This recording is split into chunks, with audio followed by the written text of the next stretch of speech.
예수님께서 변화산에서 영광스럽게 변모하셨을 때 그곳에 있던 제자들은 하나님의 영광을 직접 목격하는 놀라운 경험을 했습니다. 그들은 그곳에 머물기를 원했지만 예수님은 산 아래로 내려오셨습니다. 그런데 산 아래에서는 전혀 다른 현실이 기다리고 있습니다. 변화산 아래로 내려오신 예수님과 제자들을 기다리고 있던 것은 한 아버지의 간절한 요청이었습니다. 그의 아들은 귀신에 사로잡혀 고통받고 있었지만 산 아래에 있던 제자들은 그를 치유하지 못했습니다. 이에 대해 예수님께서는 믿음이 없고 패역한 세대여라고 탄식하십니다. 이것은 단순히 제자들의 믿음이 부족함을 지적하는 것만이 아니라 당시 세대 전체가 하나님을 신뢰하지 않는 모습을 나타내는 표현입니다. 제자들을 책망하신 예수님은 귀신 들린 아들을 데려오라고 하십니다. 그리고 예수님이 귀신을 꾸짖자 곧 귀신이 나가고 아이가 나음을 얻게 됩니다.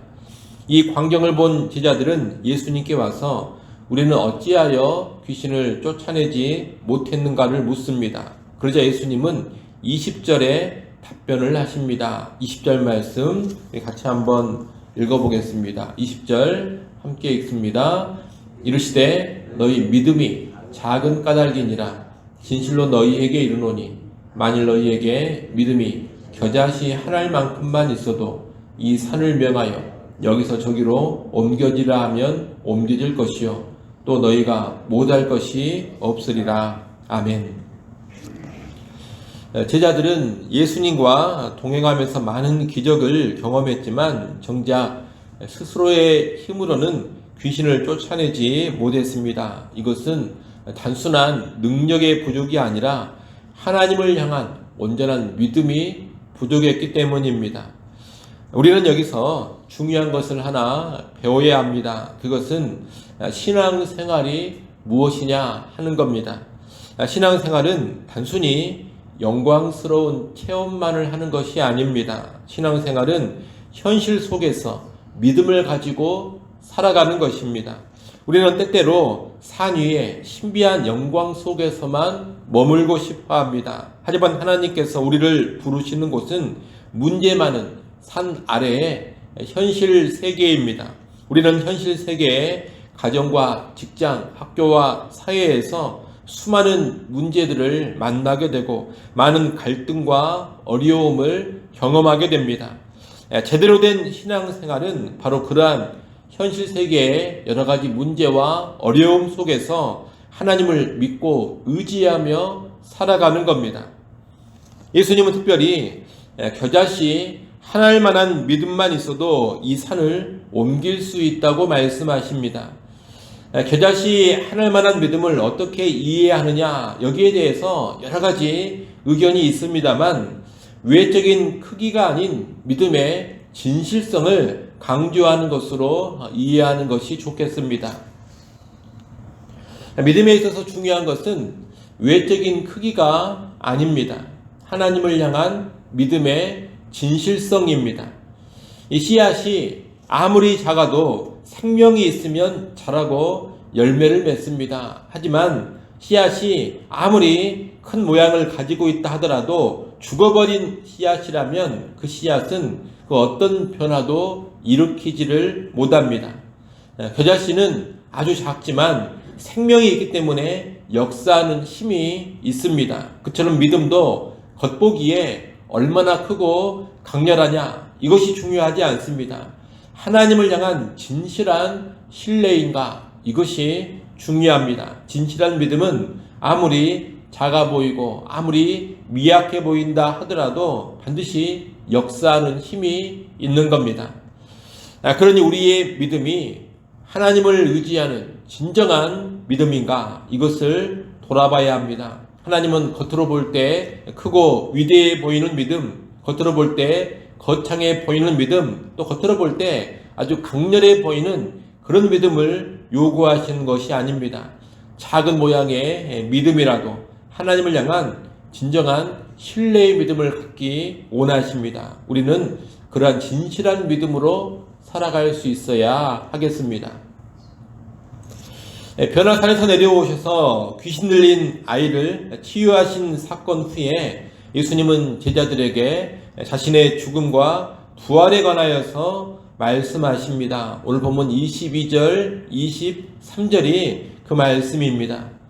예수님은 마태복음 16장에서 베드로의 영광스러운 신앙 고백을 들으신 후에 자신의 죽음과 부활에 관하여 말씀하셨습니다. 그런데 변화산의 영광을 보이신 후에 또다시 자신의 죽음과 부활에 관하여 말씀하고 계십니다. 변화산의 영광은 결코 영광 그 자체로 홀로 존재하지 않습니다. 예수님의 죽음이라는 고난과 맞물려 가는 겁니다. 예수님은 지금 거듭해서 영광은 고난의 죽음과 같이 간다라는 것을 말씀하고 계시는 겁니다. 하지만 제자들은 예수님의 이 말씀을 듣고 매우 근심했다고 합니다. 예수님을 믿고 따르는 삶에 있어서 고난을 제대로 이해하지 못하고 있는 것입니다. 또 예수님이 말씀하신 이 고난에 관한 말씀을 수용하지 못하고 있는 제자들의 모습입니다. 본문의 제자들처럼 사람들은 늘상 신앙을 통해서 축복과 성공을 갈망합니다. 하지만 성경은 고난을 통해 영광에 이르는 길을 계속해서 가르치고 강조합니다. 믿음의 삶은 쉽지 않지만 고난이 있기 때문에 참된 영광도 있는 겁니다. 고난 없이는 영광이 없다. 영광은 언제나 고난과 같이 간다. 여러분, 이것이 성경의 변함없는 가르침입니다. 그리고 이것이 진리입니다. 바로 그 진리를 삶으로 보여주신 분이 예수 그리스도십니다. 이것을 명심하고 우리는 고난을 거쳐서 영광에 이르는 그 진리를 따르는 삶, 진정한 예수님의 제자다운 삶으로 나아갈 수 있어야 하겠습니다. 이어서 예수님은 제자들과 가버나움에 이르셨는데 이때 성전세를 내야 하는 문제가 발생합니다. 이 성전세라는 것은 유대 성인 남자들이 성전을 유지하기 위해서 내는 반세겔의 세금인데 성전세를 걷는 사람들이 베드로에게 와서 너의 선생은 왜 성전세를 내지 않느냐 이렇게 따진 겁니다. 사실 예수님은 성전의 주인이신 하나님의 아들이시기 때문에 성전세를 낼 필요가 없습니다. 왕이 자기 아들에게는 관세와 국세를 걷지 않는 것과 같은 원리입니다. 하지만 예수님께서는 그들이 실족하지 않도록 하기 위해서 성전세를 낸다고 하십니다. 그러고서는 베드로에게 바다에 가서 낚시를 던져 먼저 오르는 물고기를 가져다가 입을 열면 한 세겔의 돈을 얻게 될 텐데 그 돈을 나와 너의 성전세로 내라. 그렇게 말씀하십니다. 이 장면에서 우리는 예수님의 겸손과 배려를 배우게 됩니다. 예수님은 얼마든지 자신의 권리를 주장하실 수가 있습니다. 하지만 다른 사람들이 실족하는 것을 막기 위해서 공동체의 덕을 위해서 기꺼이 자기 권리를 내려놓으셨습니다. 예수님께서 낚시로 잡은 물고기의 입에서 나온 동전을 사용해 세금을 내게 하신 것은 그분의 놀라운 권위, 신적 권위를 분명히 보여주는 겁니다. 그분은 정말로 성전의 주인이신 하나님의 아들이신 겁니다. 그럼에도 불구하고 예수님은 자신의 신적 권위를 주장하시기보다는 사람들의 연약함을 고려하셔서 그들이 실족하지 않도록 배려하신 겁니다. 예수님은 자신의 권리를 내려놓고 타인을 배려하는 그런 모범을 보여주고 계시는 겁니다. 신적인 권위를 가지고 있음에도 불구하고 겸손하게 공동체의 덕을 세우는 그런 삶으로 예수님은 나아가십니다. 오늘날 우리는 종종 내 자신의 자유라든가 내 자신의 권리를 주장하고 싶을 때가 있습니다. 그러나 그것이 다른 사람들에게 실족할 수 있는 계기가 된다면 나의 자유와 나의 권리를 절제하는 것이 바람직합니다. 사도 바울도 그런 고백을 했습니다. 모든 것이 가나 모든 것이 유익한 것이 아니다. 그렇게 말했습니다.